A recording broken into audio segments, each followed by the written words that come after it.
ओम श्री शंकराचार्य नवावतारं विश्वेश्वरं विश्वगुरुं प्रणम्य वेदांत शास्त्र श्रवणालसाना बोधाय कुर्वे कमपि प्रबंधं शंकरं शंकराचार्यं केशवं बादरायणं सूत्रभाष्यकृतौ वन्दे भगवन्तौ पुनः पुनः ईश्वरो गुरुरात्मेति मूर्तिभेदविभागिने व्योमवद्व्याप्तदेहाय दक्षिणामूर्तये नमः।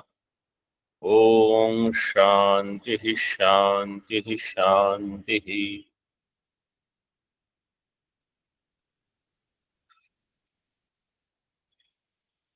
दशश्लोकी सिद्धांत बिंदु, इस पर विचार चल रहा है। पूर्व पाठ में दो तीन विचार आए थे, उस पर प्रश्न है। एक प्रश्न है कि सत्यम ज्ञानम अनंतम ब्रह्म, ये जो वाक्य है यह है अवांतर वाक्य। इस अवांतर वाक्य के द्वारा निर्विकल्पक साक्षी चैतन्य का बोध होता है, ब्रह्म का। तो इस ज्ञान को प्रमा कहा जाएगा कि नहीं, ये प्रश्न था। तो वेदांत में सारे वाक्य प्रमाण हैं। अगर वो अर्थवाद वाक्य नहीं है अथवा उनका अन्य वाक्य के द्वारा बाध नहीं होता है तो अपने आप में उपनिषद प्रमाण होंगे। तो इसलिए सत्यम ज्ञानम अनंतम ब्रह्म, ये वाक्य निर्विकल्प निर्विशेष ब्रह्म का प्रतिपादन करने में समर्थ होगा, इसमें कोई आपत्ति नहीं। ठीक है। तो प्रश्न ये है कि अगर इस विषय में प्रमा उत्पन्न होगी तो ज्ञान ये कैसा होगा, परोक्ष होगा कि अपरोक्ष होगा? आप बताइए, कैसे ये ज्ञान कैसा होगा, परोक्ष कि अपरोक्ष? परोक्ष होगा। परोक्ष ज्ञान होगा, ठीक है। अब ये परोक्ष ज्ञान असत्वापादक आवरण का निवारण कर सकता है कि नहीं, ये प्रश्न है। असत्वापादक और अभानापादक दो प्रकार के आवरण होते हैं, हमने पहले देखा है। तो परोक्ष ज्ञान होने से असत्वापादक आवरण का वो निवारण कर देगा। इसलिए ऐसा ज्ञान होगा कि ब्रह्म अस्ति, ब्रह्म है। ब्रह्म क्या है, कैसा है, उसका जो स्वरूप है वो हमको ज्ञात हो जाएगा। ब्रह्म मैं हूं ये ज्ञात नहीं होगा, क्योंकि महावाक्य का प्रयोग नहीं हुआ है। तो अवांतर वाक्य निर्विशेष ब्रह्म का ज्ञान देगा, प्रमा उत्पन्न कराएगा, परोक्ष ज्ञान होगा और उससे असत्वापादक आवरण का निवारण हो जाएगा। ये एक हो गया। दूसरा प्रश्न है वो थोड़ा जटिल है। अद्वैत सिद्धि में इस पर विचार हुआ है। प्रश्न ये है कि हमने देखा इसमें मूल में कहा था शब्द वृत्ति जो है वो तात्पर्य के अधीन है। शब्द वृत्ति तात्पर्य अधीना।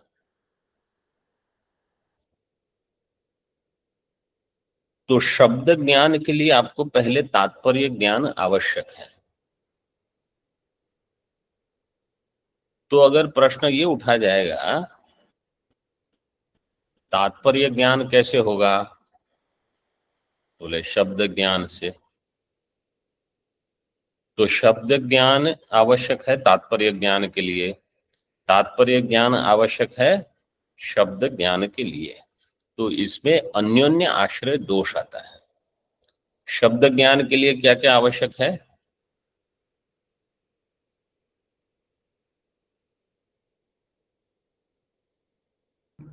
पद, पदार्थ, वाक्यार्थ। आसक्ति, पदार्थ, आसक्ति, आस, योग्यता, आकांक्षा। आसक्ति, योग्यता, आकांक्षा और तात्पर्य निर्णय। आसक्ति की आवश्यकता है।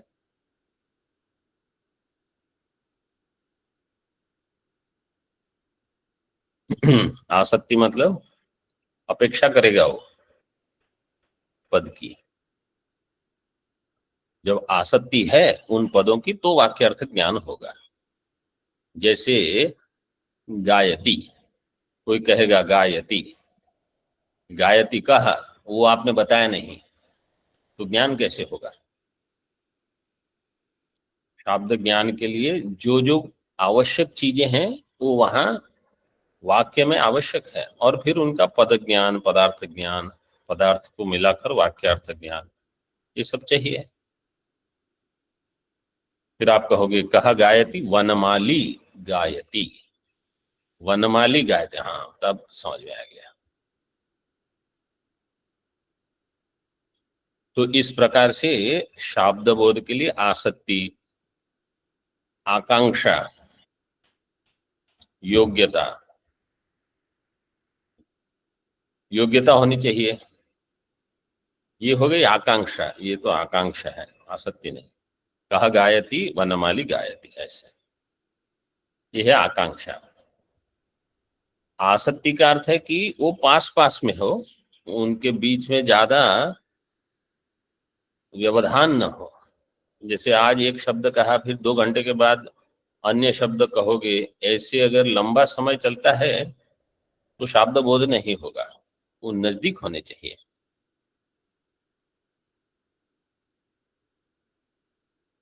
और योग्यता होनी चाहिए, उनका परस्पर अन्वय होने की योग्यता आवश्यक है। परस्पर अन्वय नहीं हो सकता है तो शब्द ज्ञान कैसे होगा?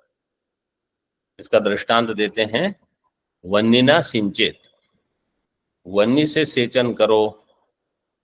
वन्नी से सेचन नहीं होता, सेचन जल से होता है।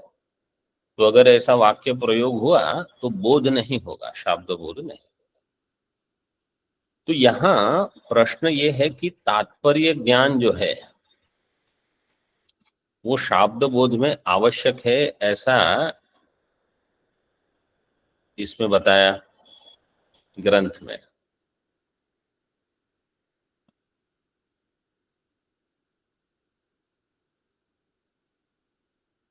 हमने देखा ये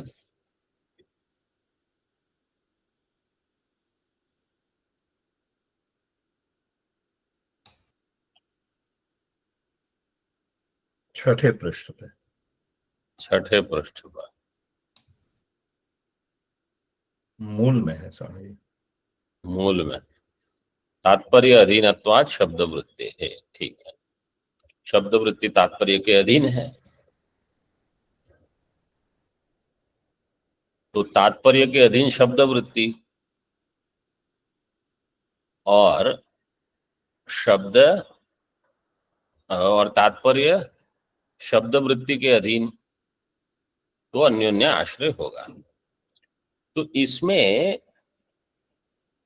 तात्पर्य जो है वो तभी उसका आप उपयोग करोगे जब आपको संशय होता है। ये समाधान अद्वैत सिद्धि में दिया है कि तात्पर्य की आवश्यकता आपको तब पड़ेगी जब आकांक्षा, सन्निधि, योग्यता, इन तीन से आपको संशयग्रस्त ज्ञान होता है, तब आपको तात्पर्य देखना पड़ेगा। अन्यथा तात्पर्य की आवश्यकता नहीं। जैसे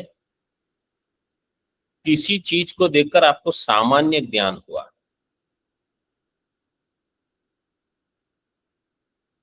कि ये यहाँ एक 6 फुट लंबा कुछ है, फिर आपको संशय हुआ स्थाणु व पुरुषो वा, ये स्थाणु है कि पुरुष है। तो जब संशय हुआ तब आपको विशेष ज्ञान की आवश्यकता है कि ये करचरणादिमान है कि कोटरादिमान है। अगर इसमें कोटर है तो ये वृक्ष होगा, ठूंठ होगा, और करचरण वाला है तो पुरुष होगा। ऐसे तो फिर विशेष ज्ञान की आवश्यकता होती है। तो यहां अगर हम ऐसा मानते हैं कि साधारण बोध के लिए आपको पहले तात्पर्य ज्ञान की आवश्यकता नहीं है, तो जब आप साधारण बोध ले रहे हो, उपनिषद देखिए, जैसे छांदोग्य का 6वां अध्याय, सदैव सौम्य इदमग्र आसीत एकमेवा द्वितीयम, इस वाक्य का आकांक्षा सन्निधि योग्यता से आपको ज्ञान हो जाएगा। भले आपको उपनिषद का तात्पर्य जीव ब्रह्म ऐक्य में है कि नहीं उसका ज्ञान न हो, इसके पश्चात आप आगे बढ़ते रहो तो हर एक मंत्र का इतना ज्ञान तो आपको हो ही जाएगा, क्योंकि आपको पद का ज्ञान है, पदार्थ का ज्ञान होगा, वाक्यार्थ का जहां आसक्ति योग्यता सन्निधि है तो उतना ज्ञान हो जाएगा। इसके पश्चात जब आप समस्त उपनिषद के मंत्रों को देख लोगे और आपको निर्णय नहीं हुआ कि ये जीव ब्रह्म ऐक्य बता रहा है कि जीव ब्रह्म का विकार है कि जीव ब्रह्म का एक देश है, ये ज्ञान जब तक स्पष्ट नहीं हुआ तब आपको तात्पर्य ज्ञान की आवश्यकता पड़ेगी। तब आप षड्विध लिंग से तात्पर्य ज्ञान करोगे। इसके पहले आपको सामान्य ज्ञान हो चुका है, तो इसलिए अन्योन्य आश्रय का वहां प्रसंग नहीं आएगा, क्योंकि पहले शब्द ज्ञान हुआ, फिर जब संशयग्रस्त शब्द ज्ञान है कि इसका तात्पर्य किसमें है वो नहीं हुआ, तब आप तात्पर्य निर्णय षड्विध लिंग से करोगे कि इसका उपक्रम क्या है, इसका उपसंहार। तो जब आप उपक्रम का वाक्य देखोगे तो उपक्रम का वाक्य कहेगा सदैव सौम्य इदम अग्र आसीत एकमेवा द्वितीयम, तो वहां फिर ये भ्रम नहीं होगा कि इस वाक्य का अर्थ क्या घटाना है, क्योंकि वो पहले से बोल रहा है कि सत एकमेवा द्वितीयम, इस सत का प्रतिपादन कर रहा है। इसी प्रकार उपसंहार का वाक्य हम देखेंगे, तो उपसंहार में जब कहा गया सयेषोणि में ऐतदात्म्यमिदं सर्वम तत्सत्यम स आत्मा तत्त्वमसि, ऐसे जो उसी पृष्ठ पर दिए हैं ये सब 6 पृष्ठ पर टीका में अगर आप देखोगे ऊपर से तृतीय पंक्ति में ये उद्धरण दिया है, जगत कारणत्वेन पूर्व प्रक्रांतम सूक्ष्मतरम सविशेषम आत्मस्वरूपम अणिमा, यही जगत का कारण है, वो अणिम्न स्वरूप से है, मतलब अति सूक्ष्म है, वही आत्मा है। ये उपसंहार, इसका अर्थ है आत्मा को सद्रूप से, और आत्मा जो कि चिद्रूप से हमेशा भान होता है, उस चिद्रूप आत्मा को सद्रूप से भी बताया गया है जगत का कारण। तो अब तात्पर्य बैठ रहा है कि तात्पर्य ये होगा कि सत आत्मा को चिद रूप से, जगत कारण रूप से चिद आत्मा को बताया गया। जो सृष्टि के पहले था वही जगत का कारण है, वही मैं। फिर इसमें अभ्यास किसका हुआ है, तो नववार यही उपदेश दिया है, मतलब यही मुख्य तात्पर्य।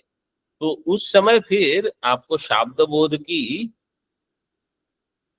इतनी आवश्यकता नहीं रहेगी, क्योंकि शाब्द बोध पहले हो गया है। और प्रथम जो शाब्द बोध होगा वो बिना तात्पर्य वाला होगा, उसमें केवल 3 चीज लगेगी, आकांक्षा, योग्यता, सन्निधि। और इसके पश्चात जो शाब्द ज्ञान होगा षड विधिलिंग लगाकर तात्पर्य ज्ञान के साथ, वह जो शाब्द ज्ञान होगा वो मुख्य, वो विशिष्ट होगा। विशिष्ट मतलब केवल सामान्य ज्ञान नहीं होगा, वहां विशेष ज्ञान होगा। तो अन्योन्य आश्रय का प्रसंग नहीं आया, हमने इसका समाधान कर दिया। तो प्रश्न ये था कि इसमें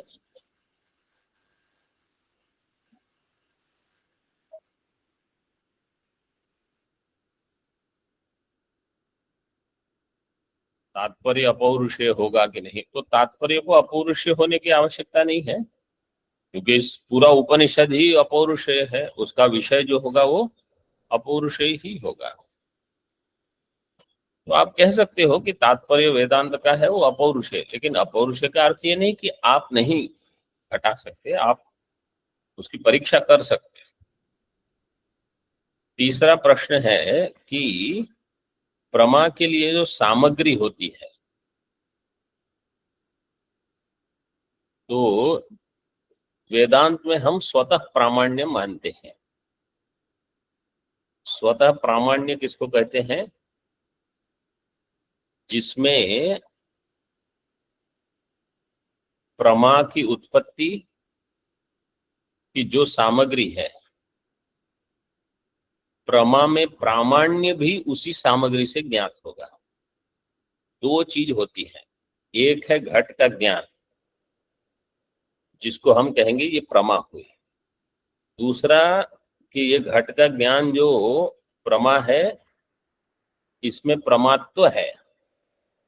इसका अर्थ है कि घट का जो ज्ञान है वो भ्रांति नहीं है।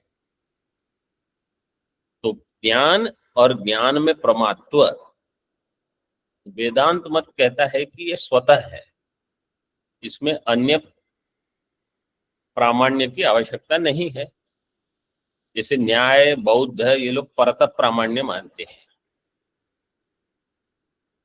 तो ये सभी ज्ञान के लिए है, प्रत्यक्ष, अनुमान, शाब्द सभी के लिए, ऐसा नहीं है कि किसी एक के लिए। जो परतः प्रामाण्य मानते हैं वो अनवस्था दोष नहीं मानते। वो ये नहीं कहते कि प्रथम ज्ञान के लिए और एक ज्ञान चाहिए, उसके लिए तृतीय, तृतीय के चतुर्थ, वो प्रथम के लिए द्वितीय, वहां इसको वो अपने आप में मान लेते हैं। वो भगवान जाने कैसे सोचते हैं, लेकिन उनको अनवस्था दोष की आपत्ति वो नहीं मानते।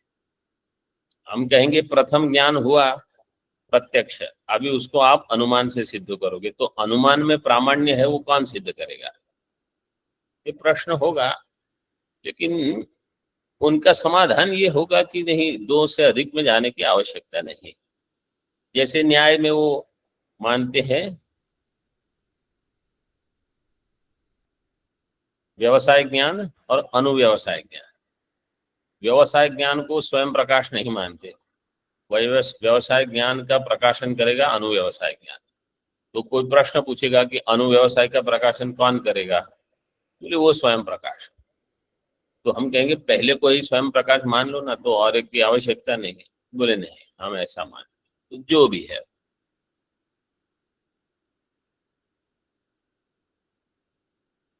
इसमें जो सामग्री शब्द है, प्रमा के लिए सामग्री की आवश्यकता है। तो सामग्री क्या है? इसमें किस चीज से ज्ञान हुआ ये आपको पता चलेगा। तो वेदांत कहेगा साक्षी से, साक्षी से ज्ञान होगा। तो कहेंगे कि और इसमें प्रमात्व कैसे ज्ञात होगा? तो हम कहेंगे साक्षी से। मतलब साक्षी से ही ज्ञान होगा और साक्षी से ही प्रमात्व की सिद्धि हो जाएगी वेदांत में। सामग्री शब्द जो है, इसका अर्थ है समस्त कर्ण कलाप, जिसको कहते हैं सामग्री। किसी भी कार्य के लिए समस्त कर्ण कलाप जो है उसको कहते हैं सामग्री। तो जैसे घट बनाने के लिए सामग्री क्या है? दंड, चक्र, कुलाल, जल, मृत्तिका, ये सब मिलकर सामग्री शब्द होगा। मतलब जो कार्य नियत पूर्व वृत्ति हो, कार्य की पूर्व क्षण में जो सब उपलब्ध हो, तब कार्य होगा।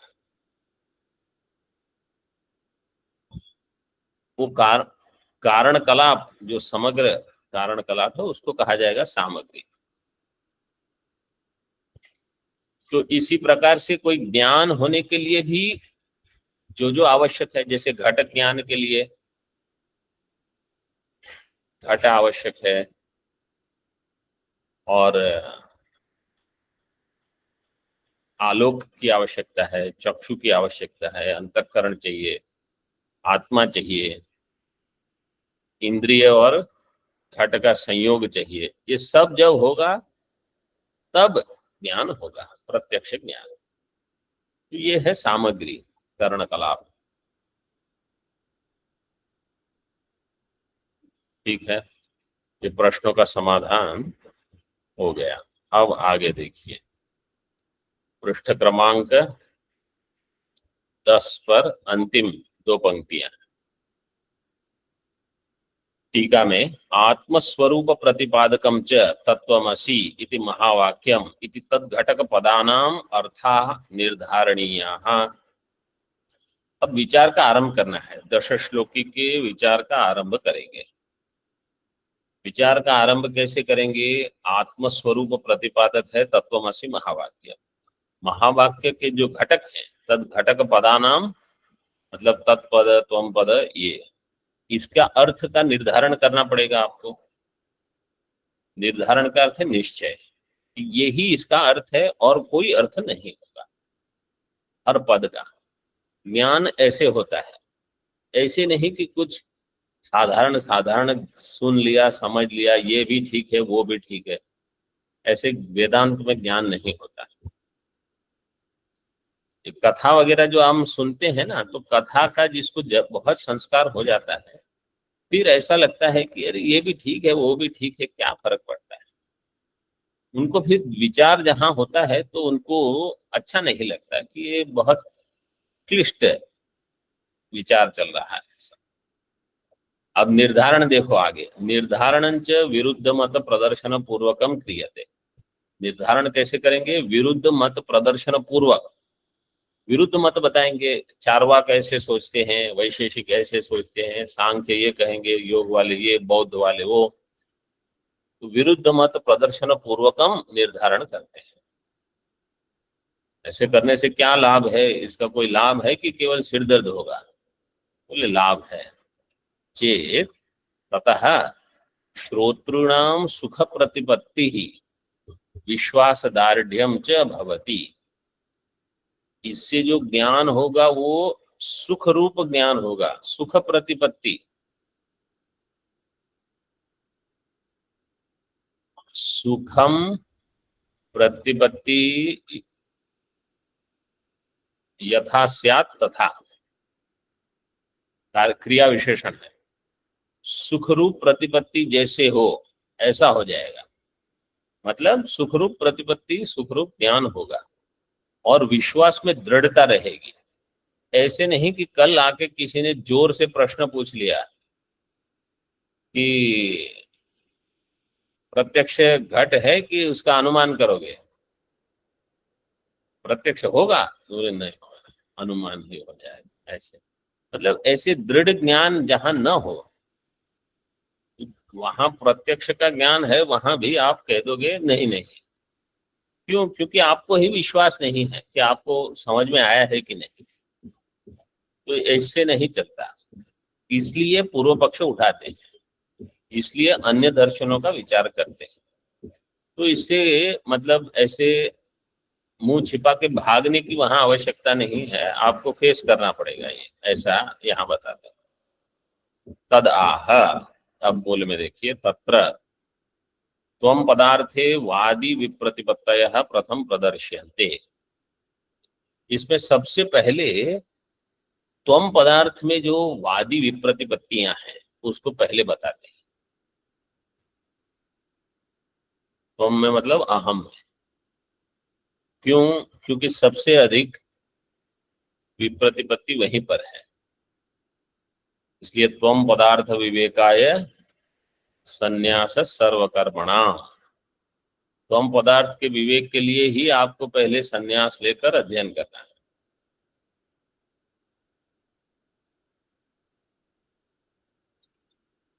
वादी विप्रतिपत्तयः प्रथमं प्रदर्श्यन्ते। फिर आगे तत्पदार्थस्य शास्त्र तात्पर्य विषयतया अभ्यर्हितत्वे अपि त्वम पदार्थस्य मोक्ष फल भागितया ततो अपि अभ्यर्हितत्वात्।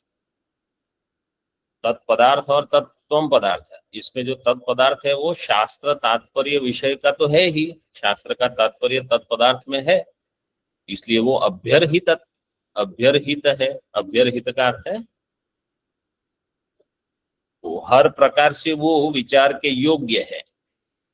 अभितः अर्ह, अर्हित आदरणीय है, वो तो है, लेकिन त्वम पदार्थ जो है वो मोक्ष का फलभागी है। त्वम पदार्थ है जहां आपको मोक्ष दिखेगा, इसलिए वो तत्पदार्थ से भी अधिक आदरणीय है, इसलिए इसका विचार पहले करते हैं। ततो अपि अभ्यर्हितत्वात्। टीका में ये समझ में आया?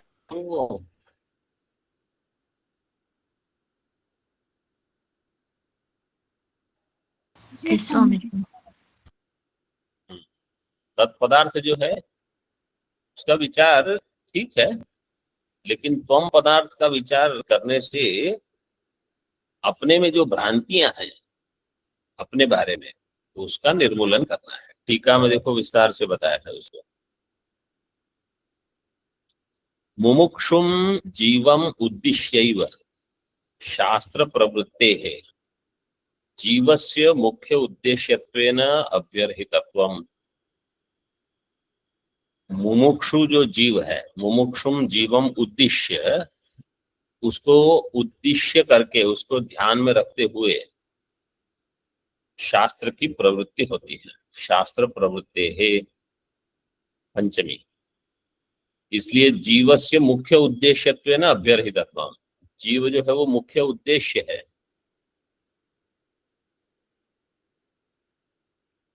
जब आपको कहा जाएगा देवदत्त पंडित है, देवदत्त वैयाकरण है, देवदत्त वेदांती है, अब आपको देवदत्त ही पता नहीं, आप ढूंढते रहो किसके बारे में बोल रहे हो।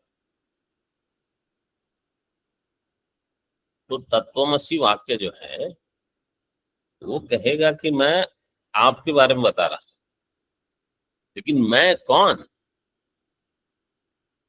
तो अगर त्वम पद ही ठीक ठीक ज्ञात नहीं है तो वह त्वम ब्रह्म है, तो वो ज्ञान कैसा होगा? इसलिए मुमुक्षुम जीवम उद्दिश्यैव शास्त्र प्रवृत्तेर जीवस्य मुख्य उद्देश्यत्वेन अभ्यर्थितत्वम्। किंच जीवात्म परमात्मनोर अभेदो अत्र प्रज्ञापनीयः। और यहाँ जीवात्म परमात्मा का अभेद ज्ञापनीय है, इसका ज्ञान करना है। ज्ञापनीय में प्रत्यय लगा है अनीयर, अनियर प्रत्यय, और सूत्र ज्ञा को दीर्घ करने के लिए क्या सूत्र है? ज्ञा को दीर्घ करने के लिए ज्ञा तो दीर्घ है ही, ज्ञा धातु, ज्ञा अवबोधने धातु में पकार कहाँ से आया, किस सूत्र से आया? आरती ह्रीं क्लीं ईक्ष्मायातां पुंगनौ। और कोई बोले यही सूत्र है? अर्ते ह्रील वेरी ये क्ष्मा याता। आरती ह्रील वेरी ये क्ष्मा यातां पुंगनौ। एक छूट गया।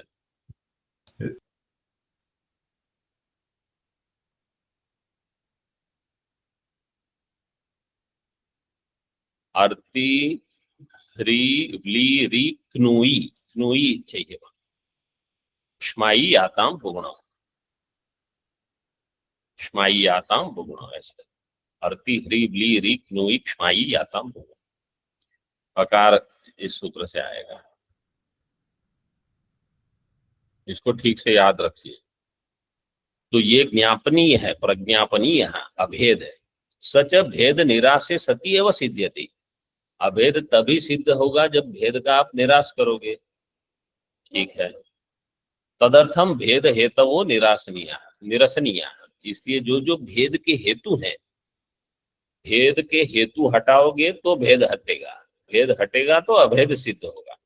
इसलिए अभेद के लिए भेद हटाओ, भेद के लिए, भेद हटाने के लिए भेद के जो हेतु हैं, जिसके कारण भेद लग रहा है, तो स्थूल शरीर के कारण भेद दिख रहा है जीवात्मा परमात्मा में, सूक्ष्म शरीर के कारण भेद है, कारण शरीर के कारण भेद है, तो बोले इन सबको हटाओ।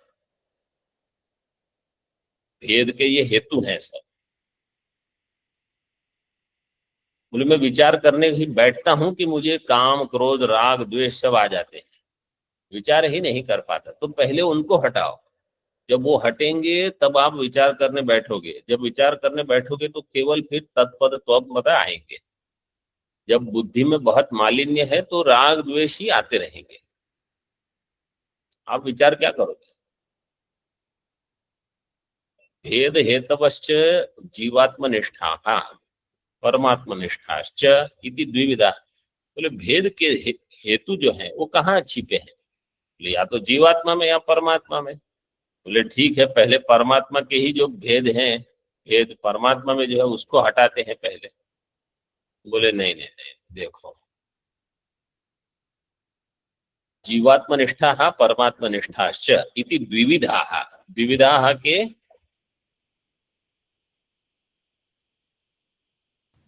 भेद हेतवा परस्पर व्यावृत्ता, परस्पर व्यावृत्त है मतलब परस्पर भिन्न है।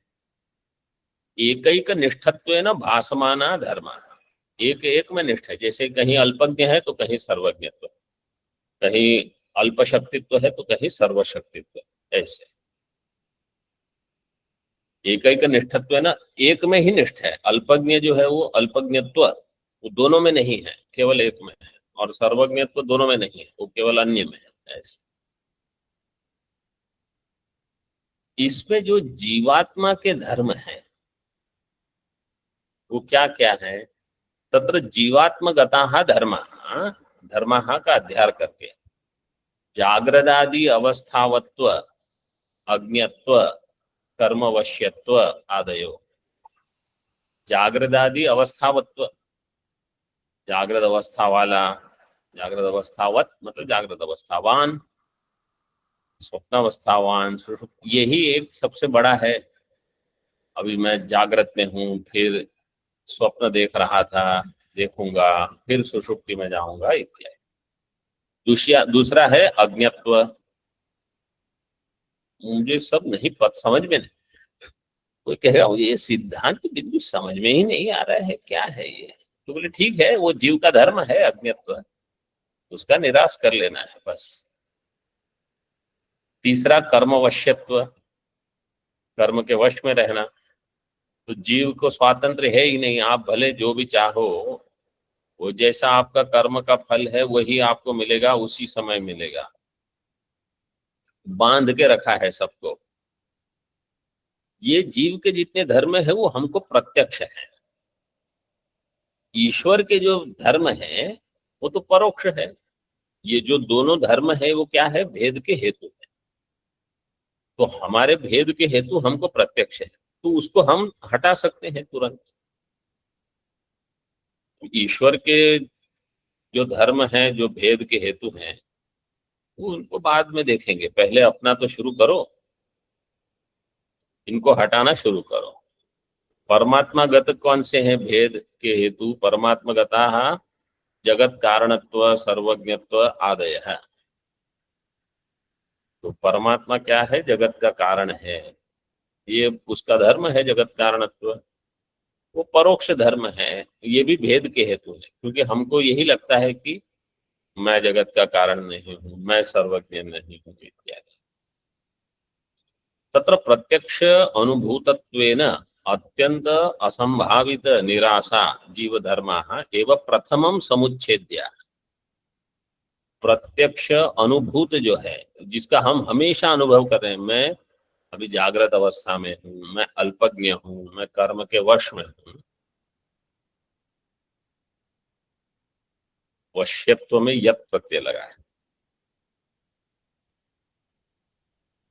प्रत्यक्ष अनुभूतत्वेन अत्यंत असंभावित निराशा, जिसका निराश अत्यंत असंभावित लगता है कि मैं बिना जागृत स्वप्न सुषुप्ति अवस्था के मैं ऐसी कल्पना ही नहीं कर सकता अपने बारे में।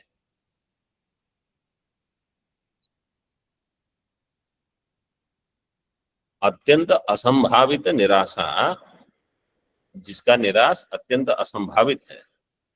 अत्यंत असंभावितो निराशो येषाम ते अत्यंत असंभावित निराशाः जीवधर्माः एव प्रथमम समुच्छेद्यः। इसका सबसे पहले इसको हटाओ, उच्छेदन करो इसका, ठीक ठीक, सम्यक उच्छेद्य। मतलब जब तक हम जीव के धर्म का निरासन नहीं करेंगे तब तक ईश्वर का विचार करने की कोई आवश्यकता ही नहीं है। सिद्धांत में तो ऐसे कहते हैं, तेषांच धर्माणाम जीव स्वरूप विचारेण, इन धर्मों का जीव स्वरूप में जो विचार होगा, जीव स्वरूप विचारेण निराशे परोक्षाः परमात्मगता धर्माः, जो परोक्ष परमात्मगत धर्म है, सुखेन निरसनीय, वो अपने आप ही चला जाएगा। एक महात्मा ऐसे ही बताते थे, बोले आप जीव के जो धर्म है उन सबको हटाओ, पहले परमात्मा का मुकुट वगैरह वो अपने आप ही नीचे उतार देंगे, आपको वहां से उपाधि का निराश करने की आवश्यकता नहीं। सुखेन परमात्मगताः धर्माः सुखेन निरसनीयाः भविष्यन्ति इति आशयेन आचार्यैः न भूमिरित्यादिना प्रथमम जीव स्वरूप विचार आरब्ध इति बोध्यम। इसलिए आचार्य ने सबसे पहला जो श्लोक है जो अगले पृष्ठ पर दिया है, न भूमिर न तोयम न तेजो न वायु न खन्नेन्द्रियाणाम न खम्नेन्द्रियम वा न तेषाम समूह, तो इसका ये इसीलिए है त्वमपद विचार के लिए है। जीव स्वरूप विचार आरब्धः इति बोध्यम। चार्वाकाः मूल में देखिए, तत्र देह, अभी चार्वाक से लेकर सब पूर्व पक्ष शुरू करते हैं। तत्र देहाकारेण परिणतानि चत्वारि भूतानि एव त्वं पदार्थ इति चार्वाका। देह आकारेण परिणतानि, देह आकार में ही चत्वारि भूतानि,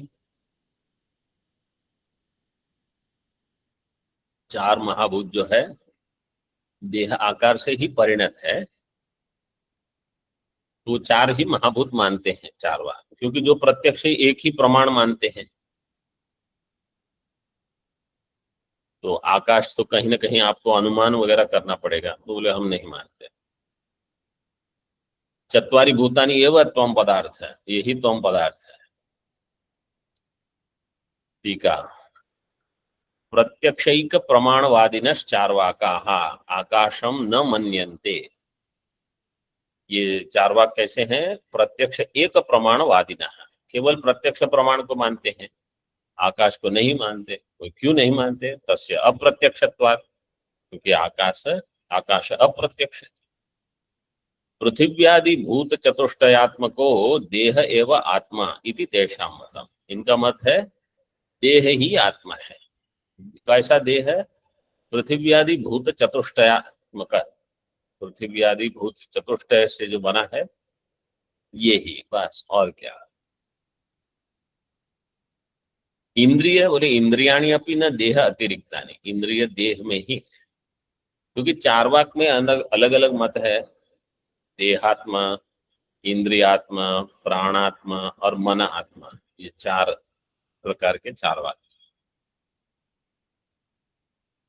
इंद्रियाणि अपि न देह अतिरिक्तानि किंतु देहे तत्तद भाग चक्षुरादि शब्देन व्यवह्रियते। देह का उस भाग, जैसे इस भाग के देह को कह दिया चक्षु, इस भाग के देह को कह दिया श्रोत्र, वो देह ही है तो और क्या।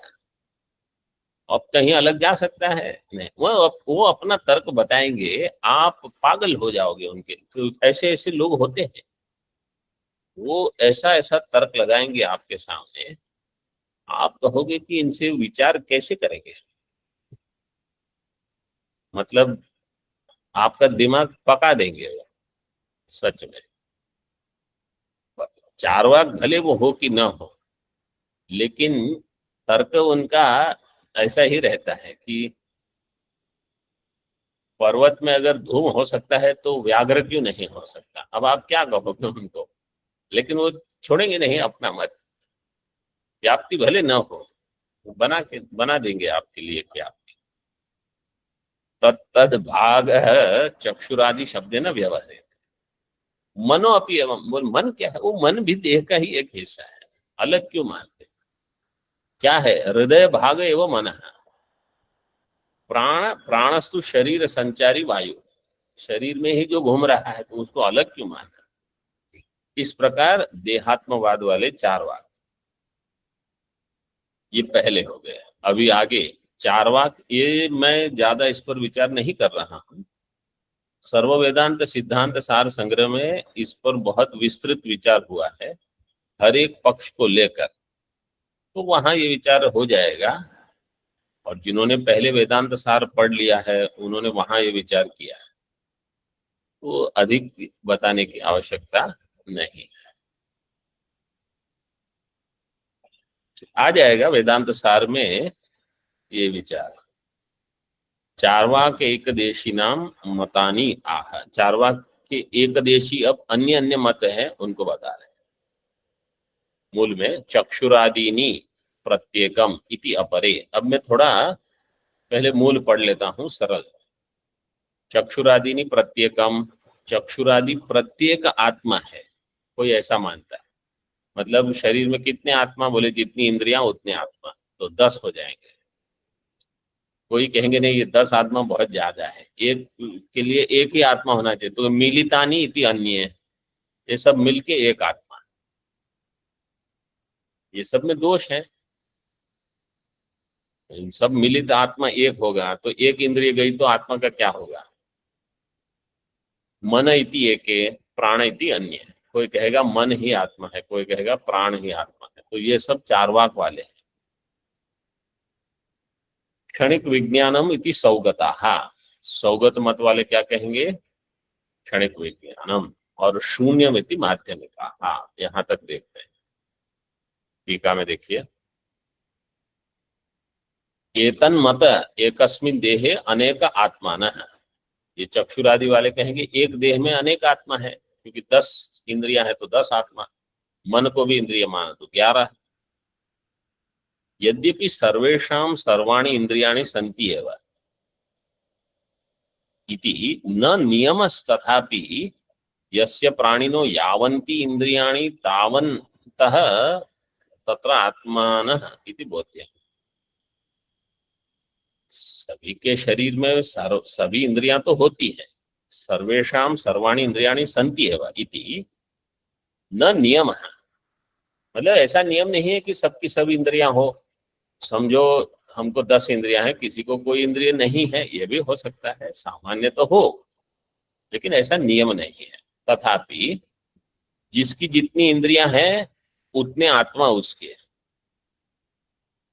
यस्य प्राणिनो यावन्ति इंद्रियाणि, जितनी इंद्रियां हैं तावन्तः तत्र आत्मानः, उतने आत्मा इति बोध्य, ये एक पक्ष है। कोई कहेगा नहीं मिलितानि इति, नहीं सब मिल के, एतद आदि मत त्रये एकस्मिन देह एक एव आत्मा, मिलितानि अथवा मनः अथवा प्राणः, ये सब मिलकर एक हो गए, एकस्मिन देह में एक ही परमात्मा, एक ही आत्मा। अब सौगता, सौगत कितने हैं, 4, सौत्रांतिक वैभाषिक योगाचार माध्यमिक भेदेन चतुर्विधेषु बौद्धेषु आद्याः त्रयः, 4 में से पहले 3। अभी इसका जो श्लोक है, पता नहीं आप में से कितने लोगों ने देखा है या सुना है। मुख्यो माध्यमिको विवर्तम अखिलम शून्यस्य मेने जगत योगाचार मते तु सन्ति मतयस तासां विवर्तोऽखिलः अर्थोऽस्ति क्षणिकस्त्वसान्वनुमितो बुध्येति सौत्रान्तिकः प्रत्यक्षं क्षणभङ्गुरं च सकलं वैभाषिको भाषते। 4 प्रकार के मत है इसमें, चतुर्विध बौद्ध मतम। इसमें मुख्य है माध्यमिक शून्यवाद। वो क्या कहते हैं, शून्य का विवर्त है जगत, शून्यस्य अखिलम जगत शून्यस्य विवर्तम मेने। मेने क्या लकार है,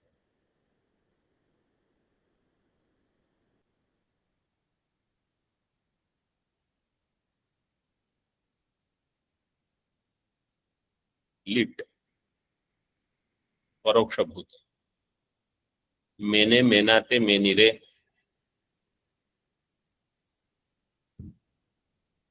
योगाचार वाले क्षणिक विज्ञानवाद, वो कहेंगे अखिलम जगत मति का विवर्त है, बुद्धि का विवर्त है।